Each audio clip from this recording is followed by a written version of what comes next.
بسم اللہ الرحمن الرحیم۔ ناممکن کو ممکن بنانے والی ذات رب سبحانہ و تعالیٰ کی ہے اور ان کی ہے جن کو پروردگار عالم نے علم و اختیار عطا کیا۔ السلام علیکم دوستوں، حمزہ وائس ہادی چینل پر آپ کو پھر سے خوش آمدید کہتا ہوں۔ آج کی اس ویڈیو میں آپ کو محبان امیر المومنین علیہ السلام اور میوہ ہے جنت کی نشاندہی کے بارے میں بتاؤں گا۔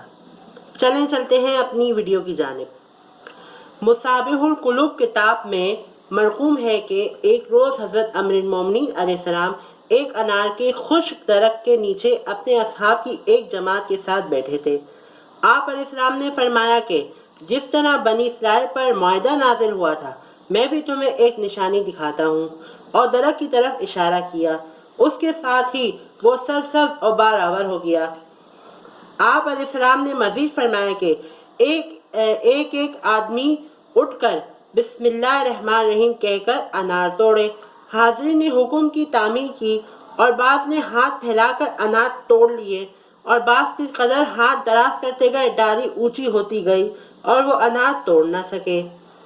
ان لوگوں نے عرض کیا کہ یا امیر المومنین علیہ السلام، اس کا کیا سبب ہے کہ بعض کے ہاتھ تو انار تک پہنچ گئے اور بعض کے ہاتھ ٹہنی تک بھی نہ پہنچ سکے؟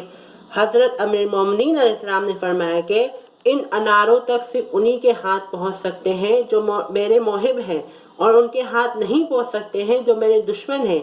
کل قیامت کے روز بھی یہی ہوگا کہ ہمارے دوست بہشتوں میں مرصع تختوں پر تکیہ لگائے بیٹھے ہوں گے، اور جب کسی میوے کی خواہش کریں گے درخت خود جھک جائے گا اور میوے ان کے قریب آ جائے گا اور یہ لوگ میوے چن لیں گے۔ چنانچہ خدا فرماتا ہے وَذُلِّلَتْ قُطُوفُهَا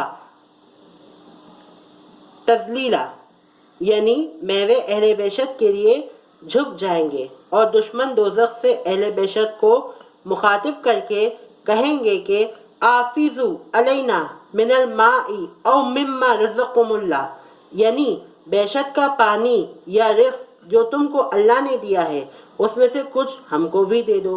لیکن وہ لوگ جواب میں کہیں گے کہ ان اللہ حرمہما علی الکافرین، یعنی ترجمہ اللہ کافروں پر جو کچھ بھی چاہے آزاد ہے۔ القرآن۔ دوستو، آج کا یہ واقعہ مصابیح القلوب کی کتاب سے لیا گیا ہے۔